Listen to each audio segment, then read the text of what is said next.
Good evening, ladies and gentlemen. I, Raghav Nair, the youngest member of the Yavnika Theatre Group, extend a hearty welcome to all of you here this evening. Yavnika Theatre Group has been serving the cause of promoting and propagating the great traditions of theatre for the last more than 40 years.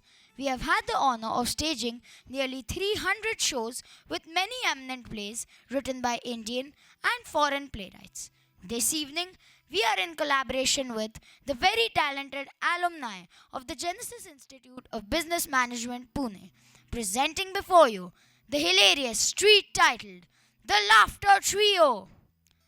You are going to witness three world famous one act comedy plays written in English and adapted in Hindustani by Mr. Sevak Nair, who has also directed these plays.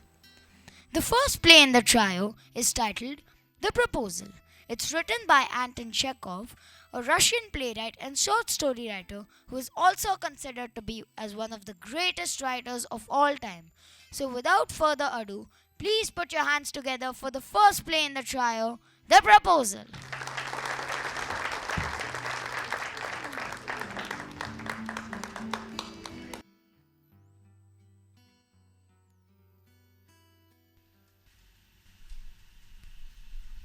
घर से निकलते ही कुछ दूर चलते ही रास्ते में है उसका घर से निकलते ही। अरे वाह! अरे ये कैसे देख रहा हूँ मैं मेरे प्यारे सुदर्शन चौटाला। अरे तुम्हें देखकर दिल खुश हो गया, तबीयत बाग बाग हो गई, बरकरार तकड़े हो। जी चौधरी साहब, मैं ठीक हूँ। आप बताइए, आप कैसे हैं? अरे बस टाइम काट रहे हैं यार, तुम्हारी मरहूम आंटी की याद में सेंडिंग किसेस। अरे आओ बैठो। अरे पड़ोसियों को भी इसी तरह कभी कभार याद कर दिया करो। लेकिन ये तो बताओ कि आज इतने सज धज वाले कपड़े क्यों पहन रखे हैं? अरे ये कोट, ये नेकटाई, ये टोपी, कहीं जा रहे हो बरखुरदार? जी नहीं चौधरी साहब, मैं तो आप ही से मिलने आ रहा था। तो फिर इतने सज धज वाले कपड़े क्यों पहन रखे हैं, और जैसे कि शादी करवाने जा रहे हो? जी बताता हूँ चौधरी साहब। बात दरअसल ये है कि अभी बोलता हूँ चौधरी साहब। मैं एक विनती लेकर आया था आपके पास। वैसे मैंने पहले भी एक दो बार कष्ट दिया है आपको, लेकिन ये तो कहना पड़ेगा कि आपने मेरी मदद ही की है हमेशा। माफ कीजिए चौधरी साहब, थोड़ा नर्वस हो रहा हूँ। थोड़ा पानी पी सकता हूँ? लगता है उधार मांगने आया है। फूटी कौड़ी नहीं दूंगा। कहो बरखुरदार, बात क्या है? जी अभी बोलता हूँ चौधरी मरण सिंह साहब। नहीं चौधरी चरण सिंह साहब। बात दरअसल ये है बात कि एक आप ही हैं जो मेरी मदद कर सकते हैं, मुझे सहारा दे सकते हैं। हालांकि मैं इस लायक तो नहीं, और ना ही मुझे ऐसा कोई हक हासिल है कि मैं आपकी मेहरबानियों के सहारे जीता रहूं। अरे बेटा जी, इतना घुमा फिरा के बात करने की जरूरत नहीं है। अरे जो मन में है कह दो, उगल दो बाहर। जी अभी कहता हूँ चौधरी साहब। बात दरअसल ये है कि मैं आपसे आपकी बेटी रूपमती का हाथ मांगने आया हूँ। क्या कहा तुमने? अरे मैंने तो कुछ सुना ही नहीं, एक बार फिर से कहो। जी मैं तो निवेदन कर रहा था। मैं अपने आप को बड़ा खुशकिस्मत समझूंगा कि मैं आपसे आपकी बेटी का। सुदर्शन, अरे तुमने तो दिल खुश कर दिया। सेडिंग किसेस। अरे बता नहीं सकता कितना खुश हूँ मैं। वही सब हो रहा है जो ऐसे मौकों पर अक्सर होता है। अरे इस बात की कब से उम्मीद थी मुझे। अरे तुम्हें तो मैंने हमेशा अपने बेटे जैसा ही समझा है। सेडिंग किसेस। और ये उम्मीद तो मैंने कभी छोड़ी ही नहीं थी कि एक दिन तुम और रूपमती। पता नहीं मैं क्यों पागलों के जैसे बते आए जा रहा हूँ। लगता है खुशी के मारे मेरा दिमाग घूम गया है। अरे मैं अभी अपनी दिल की गहराइयों से रूपमती को बुला के लाता हूँ। चौधरी साहब, आपको लगता है वो हाँ कर देगी? अरे क्यों नहीं करेगी, नहीं क्यों करेगी? वो तो खुद तुमसे प्यार करती है, इश्क में डूबी किसी बिल्ली की तरह। मियाऊ। अरे बाकी प्यार की बातें खुद उसके मुंह से सुनना।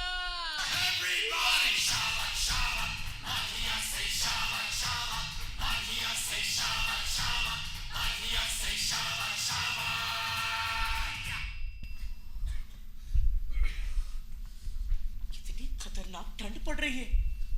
सर से पांव तक ऐसे कांप रहा हूं जैसे कि कोई एग्जाम खड़ा हो सर पर। सबसे जरूरी बात तो यह है कि मेरा इरादा पक्का होना चाहिए। अगर मैं अपने आप को सोचने का वक्त देता रहा, हिचकिचाता रहा, बकता बतियाता रहा कि न जाने मुझे अप्सराओं से सुंदर लड़की कहां मिलेगी जो मुझसे सच्चा प्यार करती हो, मुझ पर जान छिड़कती हो, तो मेरी शादी तो होने से रही। उफ, कितनी ठंड पड़ रही है। रूपमती एक अच्छी लड़की है, पढ़ी लिखी है, घर का काम काज अच्छे से जानती है और देखने में भी बुरी नहीं है। और क्या चाहिए मुझे? और वैसे भी हालत तो देखो मेरी, घबराहट के मारे कैसे मेरे कान बुझ रहे हैं। और अब बिना शादी के रह पाना इम्पॉसिबल है मेरे लिए। 35 साल का हो चुका हूँ, बड़ी नाजुक उम्र होती है ये। और अब मेरे लिए भी जरूरी है कि मैं टिकी टिकाई सुकून से भरी शांतिपूर्ण जिंदगी जियो। हो दिल का मरीज हूँ, छोटी छोटी बातों पे तैश आ जाता है मुझे, बड़ा उठता हूँ। अभी ये देख लो किस तरह मेरे होंठ फड़फड़ा रहे हैं, कैसे मेरी बाई आंख फड़क रही है। अरे सबसे बड़ी समस्या तो है मेरी नींद। बिस्तर में अभी घुसा नहीं, आंख अभी लगी नहीं कि अचानक बाई ओर से सीने में जोर से खींच पड़ती है, जो धीरे धीरे जाकर मेरी बाहों तक पहुंच जाती है। पागलों की तरह बिस्तर से उठता हूँ, थोड़ी देर चलता हूँ और फिर घुस जाता हूँ बिस्तर में, इस आस में कि शायद नींद आ जाए मुझे। लेकिन जैसे ही बिस्तर में घुसा, फिर से सीने में जोर से खींच पड़ती है। रात भर में 20 बार होता है ऐसा।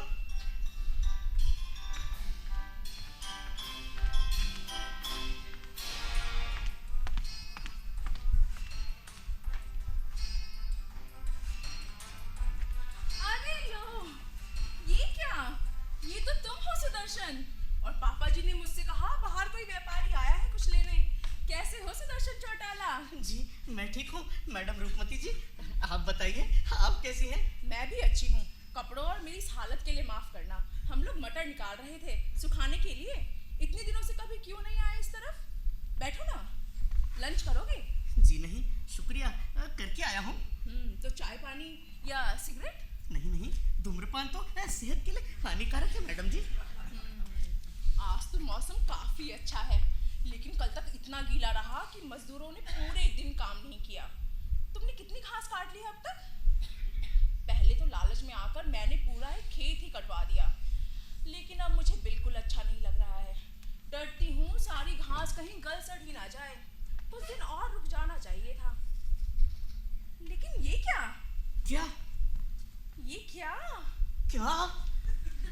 तुमने इतना शानदार सूट बूट क्यों पहन रखा है? जैसे किसी शादी में जा रहे हो। तुम्हें पहले तो कभी ऐसे नहीं देखा। ये तो कहना पड़ेगा कि पहले से काफी अच्छे लग रहे हो। बोलो तो, इतना सज कर कहाँ घूम रहे हो? जी बोलता हूँ मैडम जी, अभी बताता हूँ। वैसे मैंने ये डिसाइड कर लिया है कि आज क्या ही दूंगा आपसे। हो सकता है आपको मेरी बात सुनकर थोड़ी हैरानी हो, या ये भी हो सकता है कि आपको गुस्सा ही आ जाए। बोलो ना, कितनी ठंड है। बात क्या है? जी बोलता हूँ, कोशिश करूंगा कि ज्यादा घुमा फिरा कर न कहूँ। मैडम जी आपको तो पता है कि मेरे स्वर्गवासी बुआ और फूफा जी, जिनसे ये सारी दौलत शोहरत जमीन जायदाद मुझे विरासत में मिली है, आपके पिताजी और स्वर्गवासी माताजी की वो दोनों बड़ी इज्जत करते थे। और इस बात में रत्ती भर भी संदेह नहीं कि चौटाला और चौधरी खानदान के रिश्ते हमेशा से न सिर्फ दोस्ताना बल्कि प्यार और मोहब्बत से भरे रहे हैं। मेरे खेत भी तो आपके खेतों से एकदम बगल में हैं, और मेरे घास के मैदान तो आपकी बेरियों वाली जमीन से एकदम सटे हुए हैं। अब बीच में टोकने के लिए माफी चाहती हूँ, लेकिन ये जो भी आपने कहा मेरे घास के मैदान, वो मैदान आपके हैं क्या? जी हाँ मेरे हैं, क्या बात कर रहे हो तुम सुदर्शन? घास के मैदान तो हमारे हैं, ना कि तुम्हारे। जी नहीं मैडम, वो घास के मैदान तो मेरे हैं। कमाल है, सोचो तो जरा, वो कब से तुम्हारे हैं? कब से? जब से मुझे याद पड़ता है तब से। मैं नहीं मानने वाली तुम्हारी ये बात। अरे लेकिन आप कागज पत्तर तो देख सकती हैं मैडम। हाँ, ये बात सच है कि कुछ समय पहले घास के मैदानों की मिल्कियत को लेकर थोड़ा संदेह था, लेकिन अब तो हर कोई जानता है कि वो घास के मैदान मेरे हैं। इसमें बहस की गुंजाइश ही कहाँ है?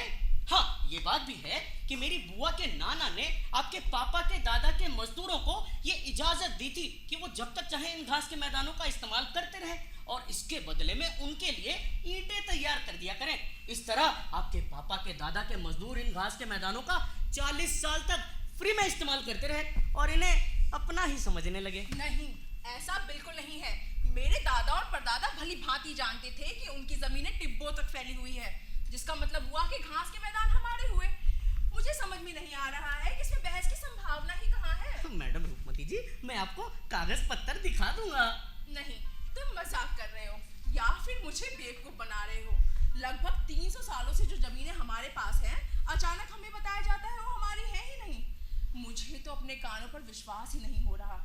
सच कहूँ तो इन घास के मैदानों की मेरे लिए कोई खास अहमियत नहीं है। इनकी कीमत भी शायद तुम्हारे इस सूट बूट से ज्यादा ना हो, लेकिन मैं गलत बात बर्दाश्त नहीं कर सकती।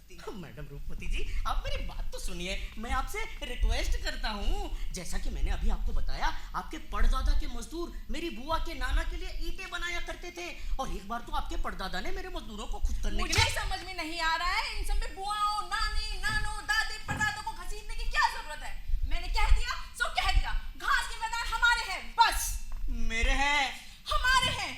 तुम लगातार इस बात को साबित करने की कोशिश क्यों ना करते रहो? एक छोड़ 15 सूट बूट पहनकर क्यों ना आ जाओ? मैंने बता दिया, घास के मैदान हमारे हैं, हमारे, केवल हमारे। मुझे तुम्हारा कुछ नहीं चाहिए, लेकिन जो मेरा है उसे छोड़ने की इच्छा नहीं रखती हूँ मैं। किस्सा खत्म, दी एंड। मैडम जी, वो घास के मैदान मुझे भी नहीं चाहिए। बात उसूलों की है। अरे आप चाहो तो वो घास के मैदान मैं आपको गिफ्ट कर सकता हूँ। गिफ्ट? गिफ्ट तो मैं तुम्हें कर सकती हूँ क्योंकि वो है ही मेरे। लेकिन तुम्हारी ये हरकत मुझे बहुत अजीब लगी। ये तो कहना पड़ेगा कि अभी तक मैंने तुम्हें एक अच्छा दोस्त और एक बहुत अच्छा पड़ोसी समझा था।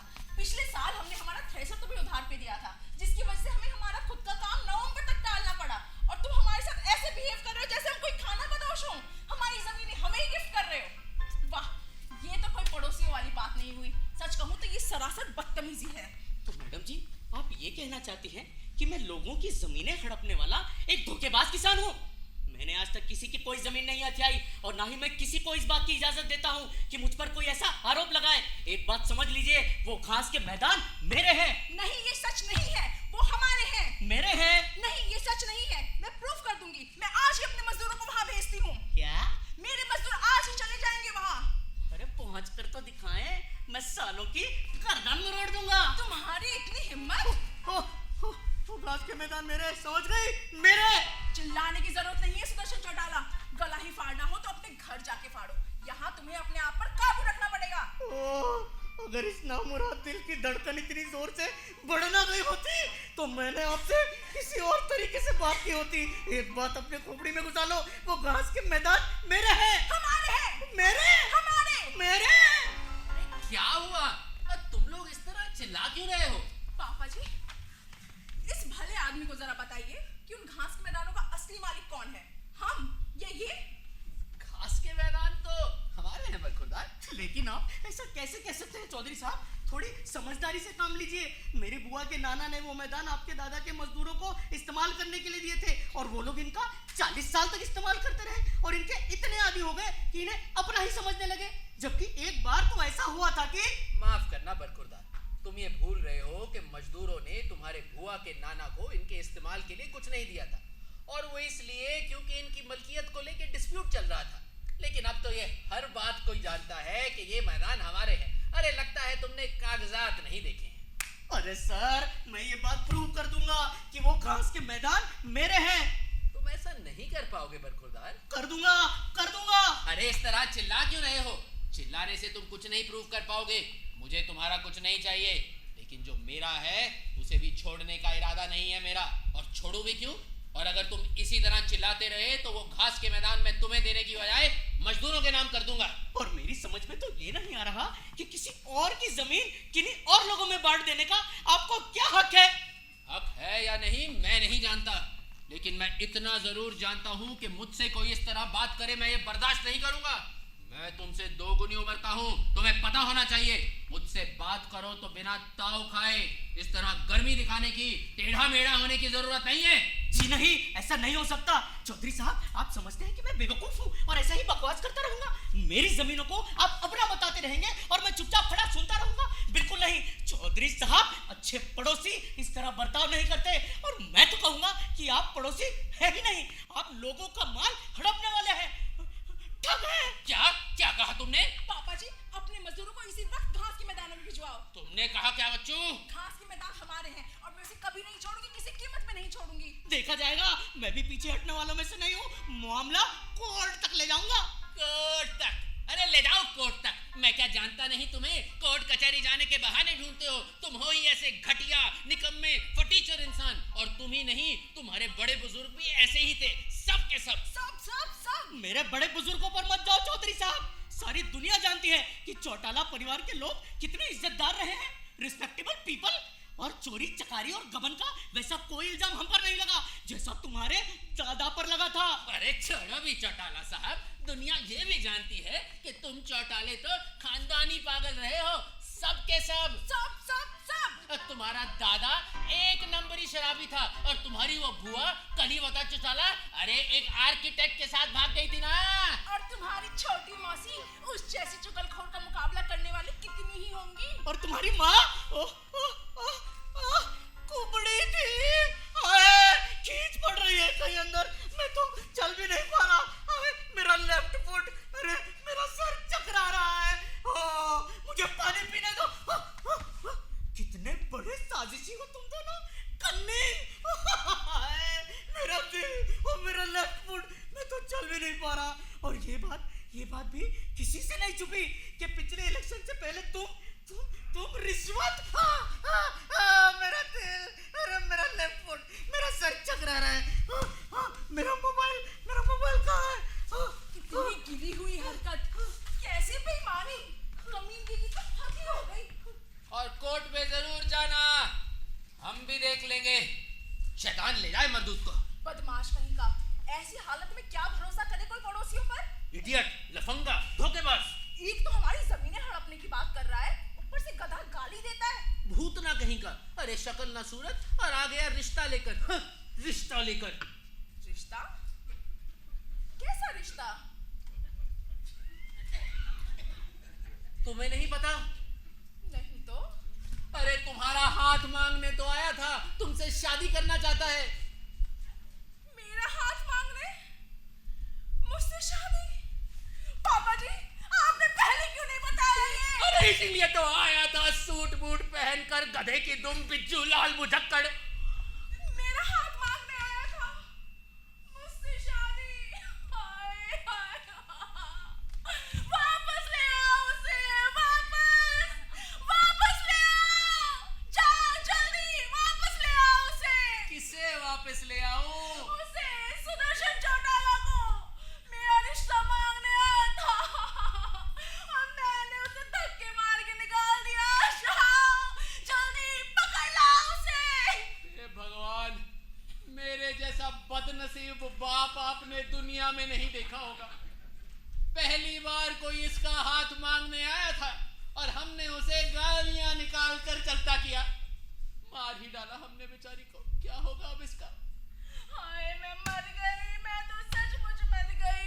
जल्दी जाओ, पकड़ लाओ उसे, नहीं तो मैं जान दे दूंगी, अभी इसी वक्त। अरे रुको, ऐसा कुछ मत करना। तुम रुको, मैं जाता हूँ और उसको किसी भी तरह वापस लेकर आता हूँ।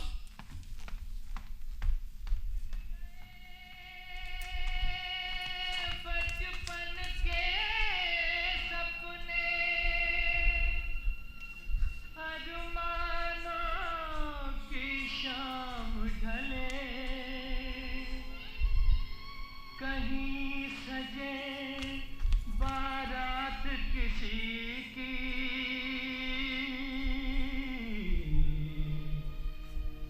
नहीं किसी का प्यार जले।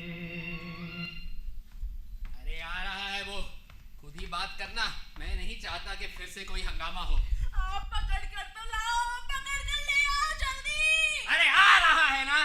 तौबा, क्या मुसीबत है जवान जहान लड़की का बाप होना।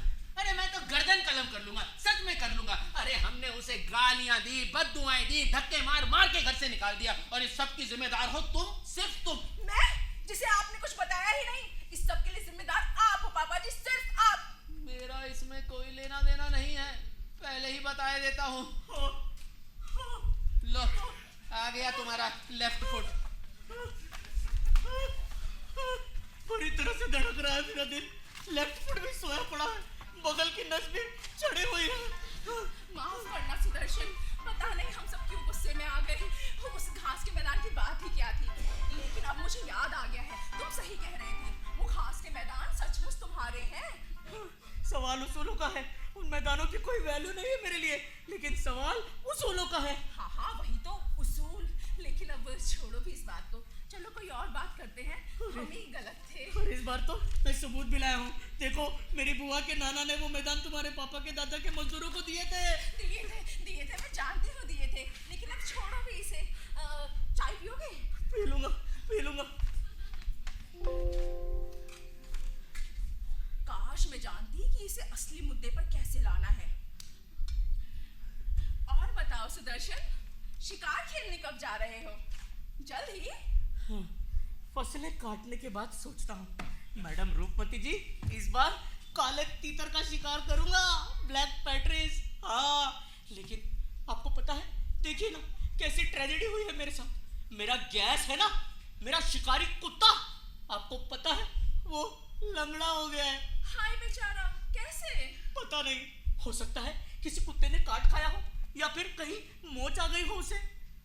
हाय मेरा सबसे प्यारा कुत्ता। पैसों की तो बात ही छोड़िए, 20,000 दिए थे उसके मनोचा फार्म वाले को। 20,000 गैस के लिए? लूट लिया मनोचा ने तुम्हें। मुझे तो लगा सस्ते में मिल गया, बढ़िया नस्ल का कुत्ता है, पेडिग्री डॉग, रजिस्टर्ड है। पापा जी ने अपने स्क्वीजर के लिए तो 15,000 दिए थे, और स्क्वीजर तो गैस से कहीं बेहतर कुत्ता है। स्क्वीजर और गैस से बेहतर? क्या बात कर रही है मैडम, स्क्वीजर और गैस से बेहतर? और क्या, कहीं ज्यादा बेहतर। माना छोटा है अभी, थोड़ा और बढ़ेगा तो, लेकिन नस्ल और गुणों में तो वो उनसे भी अच्छा है जो मनोजा ने खुद रखे हुए हैं अपने पास। माफ कीजिए मैडम, आप एक बात भूल रही हैं कि आपके कुत्ते के जबड़े ऊबड़ खाबड़ हैं, और जिस कुत्ते के जबड़े ऊबड़ खाबड़ होते हैं, ये मान कर चलिए अच्छा शिकारी तो वो हो ही नहीं सकता। ऊबड़ खाबड़? उसके जबड़े? मैं तो पहली बार सुन रही हूँ। मैं दावा करता हूँ आपके कुत्ते का निचला जबड़ा ऊपरी जबड़े से छोटा है। नापा है क्या तुमने? ऐसा ही समझो, माना कि पीछा करने में तेज है वो, लेकिन अगर आप चाहो कि कभी कोई शिकार पकड़ कर ले आए। पहली बात तो ये कि हमारा स्क्वीजर खानदानी है, हानिस और चीजल्स की औलाद, जबकि तुम्हारे कुत्ते के माँ बाप का कुछ पता ही नहीं, बूढ़ा हो गया है, और देखने में भी बग्गी में जुटे किसी मरियल घोड़े जैसा बदसूरत लगता है। बूढ़ा है तो क्या हुआ, उसके बदले में अगर 5 स्क्वीजर भी मिले तो भी मैं ना लूं। और कैसे कह सकती हैं आप ये बात? अरे मेरा गैस एक अच्छा कुत्ता है, और जहां तक आपके स्क्वीजर का सवाल है, छोड़िए इस बात को, ये तो बहस ही उलझुल है। स्क्वीजर जैसे कुत्ते तो हर किसी के पास होते हैं, हर दूसरी झाड़ी में दुबके हुए मिलेंगे, और उसकी कीमत भी कोई 1,000-2,000 रुपए से ज्यादा नहीं हो सकती। तुम्हें उल्टी बात करने का भूत चिमट गया है यार सुदर्शन। पहले तुमने कहा कि घास के मैदान तुम्हारे हैं, और अब तुम कह रहे हो कि गैस स्क्वीजर से बेहतर कुत्ता है। मुझे ऐसे लोग बिल्कुल अच्छे नहीं लगते जो वो नहीं कहते जो उनका मतलब होता है। तुम ये बहुत अच्छे से जानते हो कि हमारा स्क्वीजर तुम्हारे गैस से बहुत बेहतर कुत्ता है, फिर तुम क्यों ये बात मानने को तैयार नहीं हो? मैडम जी, तो आप ये कहना चाहती हैं कि मैं बेवकूफ हूँ, अंधा हूँ, ब्लाइंड? अरे एक बात अपनी खोपड़ी में घुसा लो, आपके कुत्ते के जबड़े ऊबड़ खाबड़ है। ये सच नहीं है। ऊबड़ खाबड़ है। सच नहीं है ये। तो चिल्लाते क्यों है मैडम? तो तुम बेकार की बात ही क्यों कर रहे हो? तुम्हारे कुत्ते की हालत तो ऐसी है कि देखते ही उसे गोली मार देनी चाहिए, और तुम हो कि उसका मुकाबला हमारे स्क्वीजर से कर रहे हो। माफ कीजिए मैडम जी, मैं इस बहस को और आगे नहीं बढ़ाना चाहता, पहले ही मेरा दिल बड़ी जोर से धड़क रहा है। शिकारियों को थोड़ा ज्ञान होता है शिकार का, वही शिकारी सबसे अधिक बहस करते हैं। टुकड़े टुकड़े हो रहा है मेरा दिल, मुंह बंद रखिए अपना। नहीं, मेरा मुंह बंद नहीं होगा।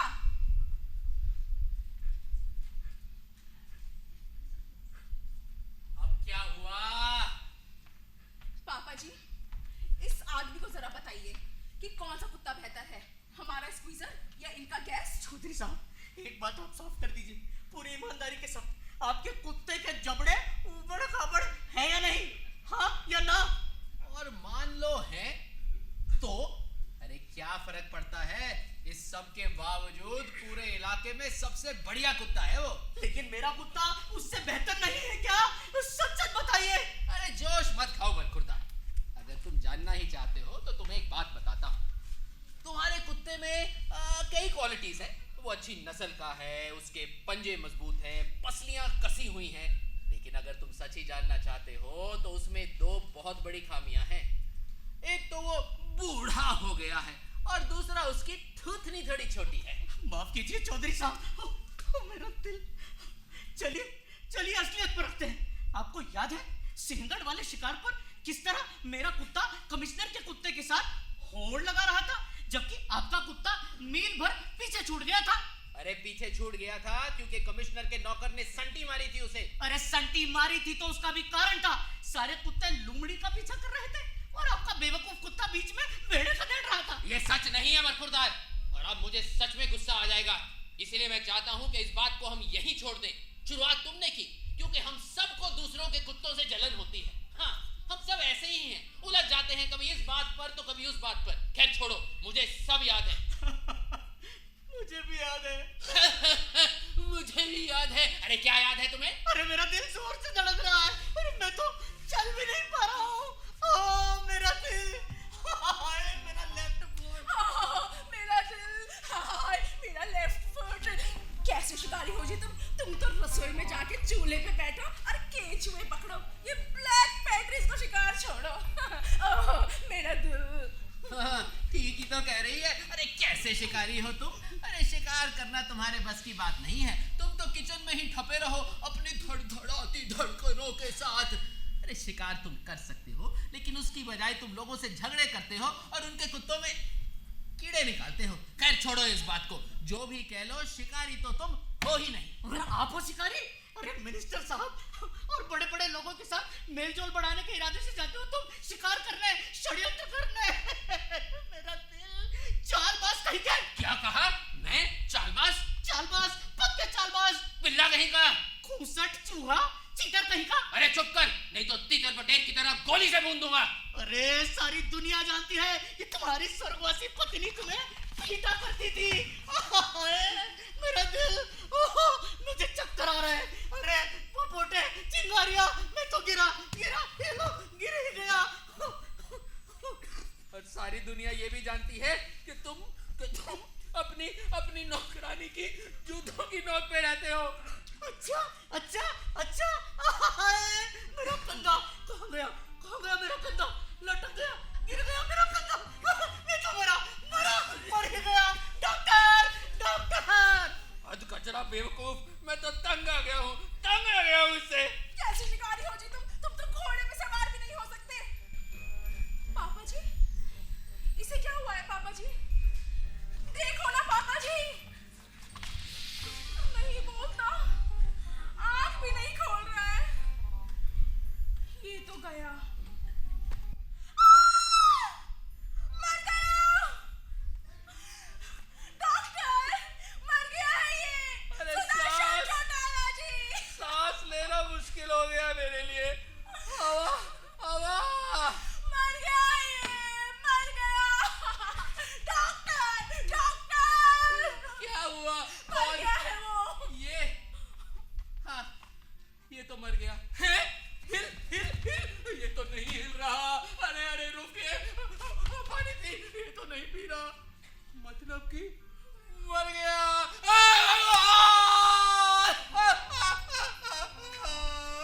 अरे मेरे जैसा बदकिस्मत बाप देखा है आपने? अरे गोली क्यों नहीं मार देता मैं अपने आप को?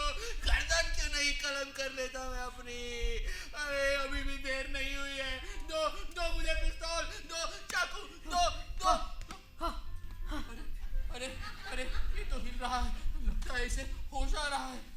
तारे दिखाई दे रहे, धुंध है, कहाँ हूँ मैं? अरे उठो उठो जल्दी से, गधे की तुम, वो तैयार है शादी करने के लिए। हैं? शादी? किससे? अरे उससे तैयार है वो, हाथ पकड़ो एक दूसरे का। हाँ तैयार हूँ, राजी हूँ मैं। और गले से लगाओ एक दूसरे को। गले से लगाऊं? किस लिए? किसे? मुझे ये सब क्या हो रहा है? अच्छा अच्छा, आप समझ आया। मैं तो खुश हूँ मैडम रूपमती जी, मैं बहुत खुश हूँ। लेकिन देखिए ना, मेरा लेफ्ट फुट तो सोया ही पड़ा है। उठ जाएगा थोड़ी देर में, छोड़ो उसे। मैं भी बहुत खुश हूँ।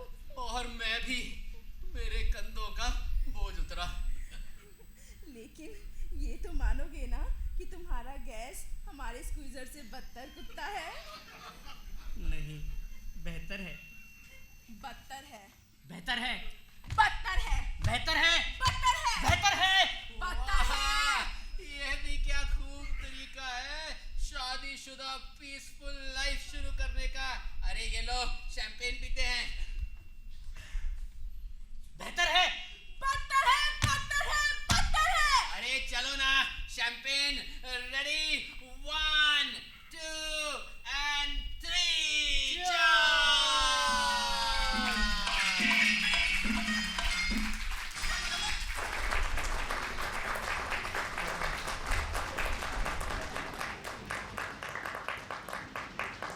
Ladies and gentlemen, please give it up for the team of the proposal.